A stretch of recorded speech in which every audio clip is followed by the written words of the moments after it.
लेकिन ध्यान की जब बात आती है तो ध्यान के बारे में हम कोशिश करते हैं ध्यान हमारे जैसा हो जाए,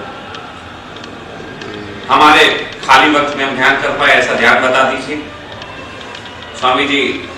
कोई ऐसा ध्यान जो हमारे योग्य हो? नहीं, कोई भी ध्यान आपके योग्य नहीं होता, आपको ध्यान के योग्य होना पड़ता है।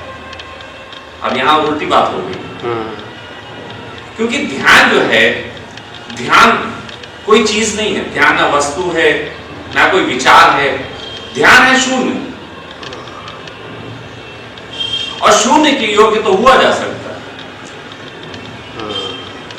शून्य के योग हर कोई हो सकता है, लेकिन दूसरे व्यक्ति जैसा, क्योंकि वो एक संख्या है, उस जैसा होना असंभव है। लेकिन हमारा प्रयास है हम दूसरे व्यक्ति जैसे हो जाए, लेकिन ध्यान जैसे हम नहीं होना चाहते। ध्यान तो हमें हमारे जैसा चाहिए। एक वो राखी सावंत है ना, वो एक्टर, उसके स्वयंवर में बहुत लोग गए, एक बूढ़ा भी पहुंचा, उसने कहा कि बहुत लोग आपके लिए बहुत तरीके के उपहार लाए, मैं आपके लिए कुछ भी नहीं लाया,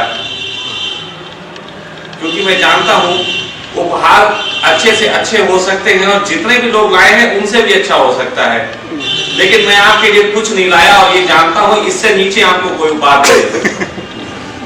ये इस बूढ़े ने कहा। मैं तो समझता हूं सबसे योग्य बात तो वही था।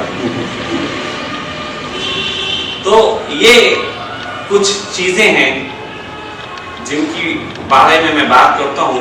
तो पहली बात ये कि ओशो की देशना को मैंने अपने जीवन में तब उतार पाया, सही से समझ पाया, जब मैंने अपने जीवन में अपने स्केल पे जो हमारा बनाया हुआ था उस पे खुद को उतार लिया। क्योंकि कई लोग कहते हैं आप ओशो को समझ नहीं पाए या ऐसा वैसा कुछ बातें होती है, तो मैं इनसे ये कहता हूं मैं ओशो को समझने आया नहीं, मैं ओशो को समझने थोड़ी ना आया। ये टाइम बर्बाद करने का किसके पास है? मैं अपने को समझने आया, और अपने समझने का अर्थ यही होता है कि अपने को जीना पड़ता है।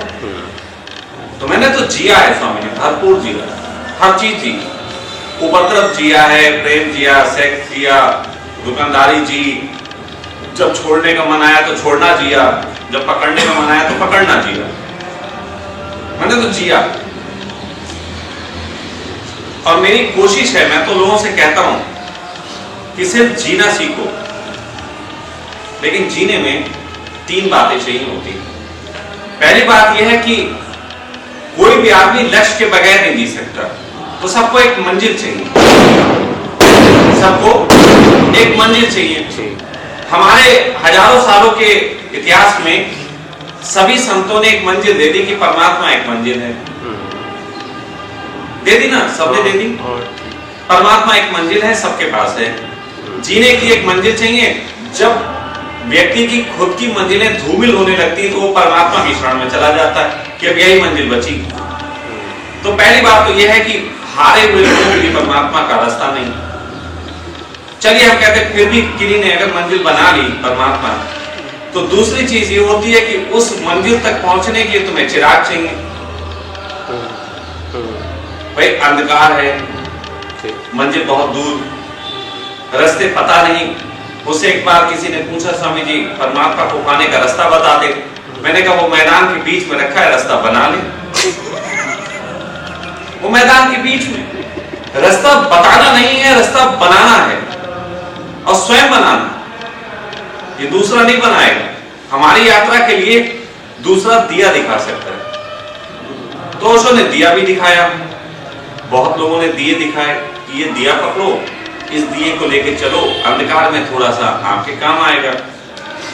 लेकिन एक चीज ऐसी है जिसकी पूरे धर्म जगत में अकाल पड़ गया, पूरे धर्म जगत, और वो है साहस। दिया है, पकड़े खड़े हैं, मंजिल है, वहां जाना है, चलने का साहस नहीं। तो मैं तीसरी बात पे ज्यादा बात करने बैठा हूं। सबके पास मंजिलें परमात्मा की, मैं परमात्मा की बात नहीं करता। सबके पास चिराग है, उनको पता है कि ये ध्यान कर लो, ये ध्यान कर लो, ये पूजा कर लो, ये पाठ कर लो, ये यज्ञ कर लो, ये सब कर लो, पहुंच जाओगे।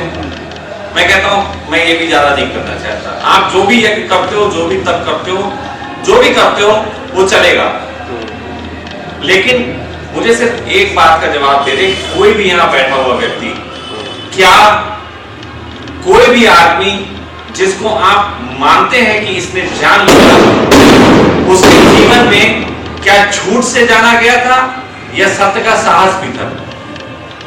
सिर्फ एक बात बताएं। सत्य के बगैर किसी ने जाना? सत्य बोलने के बगैर, सत्य जीने के बगैर किसी ने जाना? कोई संत ऐसा नहीं है जिसने अपने जीवन को बेपर्दा ना किया। कोई भी ऐसा नहीं जिसने बेपर्दा ना किया। लेकिन हम सब अपने पर्दे रखे हुए उसके सामने पहुंचना चाहते हैं।